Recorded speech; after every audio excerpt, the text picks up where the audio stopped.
Nesse feriado da independência dos Estados Unidos, um dia emblemático para o país, o assunto é um só: o futuro da campanha presidencial, com as especulações sobre a desistência de Joe Biden.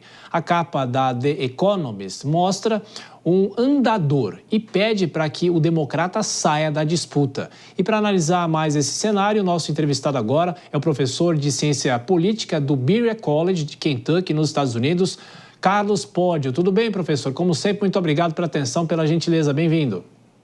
Tudo bom, Thiago? Prazer conversar com você, com quem nos assiste e nos ouve aí pela Jovem Pan. Prazer é nosso. Bom, professor, de uma certa maneira começam essas especulações, principalmente depois do desempenho dele no debate. Há negativas, mas ao mesmo tempo informações de bastidores que ele poderia, de uma certa maneira, além de reconhecer o mau desempenho dele, que ele poderia talvez desistir. Qual é a sensação nos Estados Unidos em relação a isso, professor? E o que pode acontecer com a própria campanha se houver essa desistência?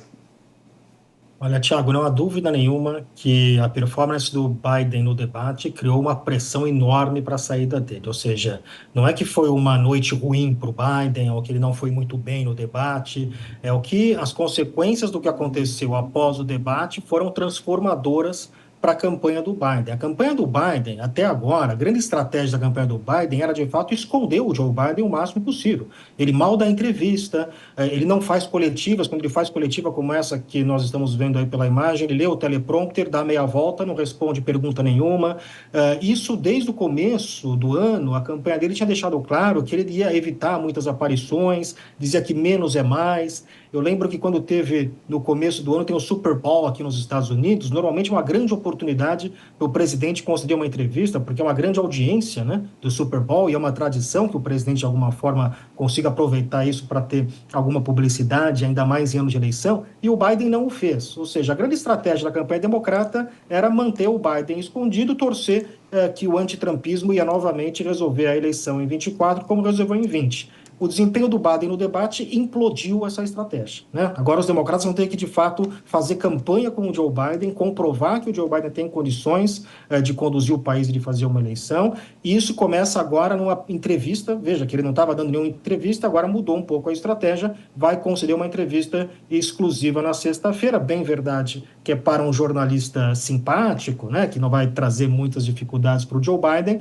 mas será aí um grande teste para ele essa entrevista, talvez o primeiro grande teste pós-debate, essa entrevista que ele vai dar na sexta-feira. Eu acho que se a gente não tiver alguma posição até o final da semana, segunda-feira, me parece que continua com o Biden, mas acho que entre hoje e segunda-feira talvez seja a grande pressão que nós vamos ver dentro da campanha do Joe Biden para algum tipo de substituição. Agora, professor, pela sua análise e pela experiência de viver aí nos Estados Unidos, acompanhando os analistas locais também, que, claro, são de origem americana, tem talvez uma análise diferente, né, da nossa, da do senhor principalmente, mas eu pergunto, quem que seria o substituto? Se fala em Kamala Harris, mas ela perdeu muito protagonismo desde a posse do próprio presidente Joe Biden. Isso interferiria no desempenho do republicano Donald Trump? De que maneira, numa possível escolha de uma outra pessoa, de um outro candidato? Thiago, de fato, há uma série de problemas com a candidatura da Kamala Harris do ponto de vista político, né? Ela não é uma figura popular no país, ela tem números de popularidade, aliás, que são piores do que o Joe Biden. Ela provavelmente é a vice-presidente mais mal avaliada da história, várias razões para isso. Alguns dizem que ela foi sabotada pela campanha do Biden, mas acho que há um elemento aí de pouca habilidade política, né? A Kamala Harris, ela não tem grande habilidade política e deixou isso claro nos últimos 4 anos, teria muita dificuldade de conduzir uma campanha. Porém, o que eu estou dizendo ultimamente, Thiago, é que a campanha do Biden tem um problema político com a Kamala Harris, mas a Kamala Harris resolve um problema logístico para a campanha do Biden, porque ela é parte da campanha. Ela é vice-presidente, ela está na chapa do Biden. Então, portanto, seria uma substituição muito mais tranquila, porque você herda toda a equipe, você herda o fundo, o dinheiro, o pessoal. Ou seja, você construir uma campanha nos Estados Unidos é algo muito trabalhoso, você não começa de um dia para o outro. outro candidato, ainda que seja do mesmo partido, teria que começar tudo do zero, né? Teria que começar uma campanha, contratar gente, angariar dinheiro. Então, teria todo um processo logístico que seria muito diferente, muito complicado para fazer essa troca. Então, quer dizer, logo após o debate, o nome da Kamala não circulou muito, o que indica a fragilidade política dela, mas com o tempo, agora nas últimas 24 horas, passou a circular com mais força, porque me parece que os democratas concluíram que logisticamente seria muito complicado algum outro nome que não o nome da Kamala Harris.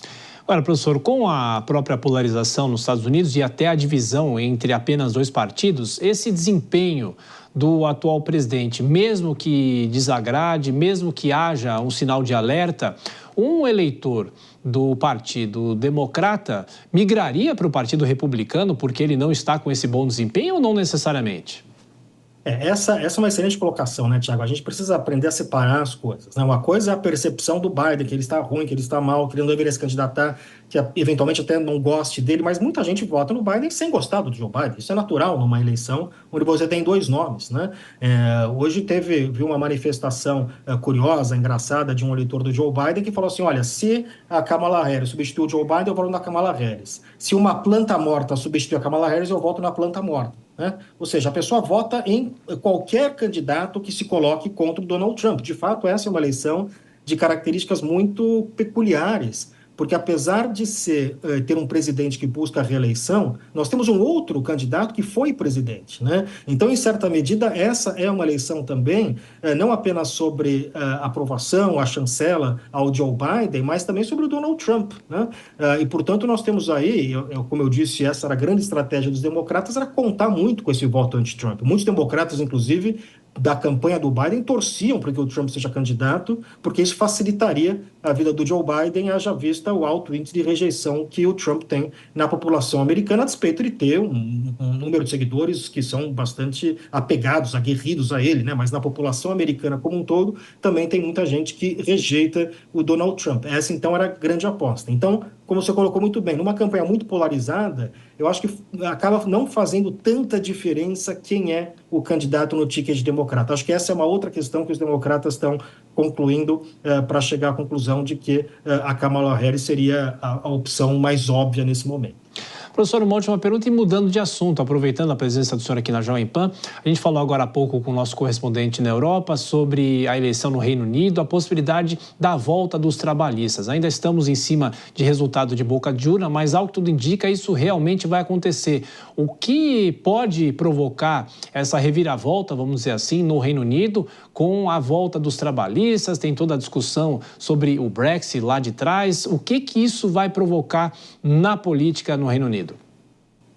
Tiago, só para deixar claro que trata-se aí de uma mudança bastante drástica. Não é apenas a vitória de um outro partido, mas é a pior derrota da história do Partido Conservador, desde que o Partido Conservador se consolidou como conhecemos. Quando a gente fala do Reino Unido, a gente fala de história, estamos falando de centenas de anos, né? No caso de 200 anos, não há paralelo para o nível de derrota que parece que o Partido Conservador vai sofrer. Por outro lado, o Partido Trabalhista, nas últimas eleições, há 5 anos atrás, também sofreu a sua pior derrota neste século, né? Então, a grande história dessas eleições britânicas é a reviravolta do Partido Trabalhista, que se reconfigurou. Eles mudaram o líder, né? O líder anterior do Partido Trabalhista era alguém visto como radical, antissemita, e, portanto, afastava muitos eleitores, né? Eles trocaram agora por um sujeito, que é o Keir Starmer, que é alguém muito mais do centro, né? Ele é um ex-advogado de direitos humanos, e ele conseguiu, em pouco tempo, dar essa reviravolta completa no Partido Trabalhista. E há também, claro,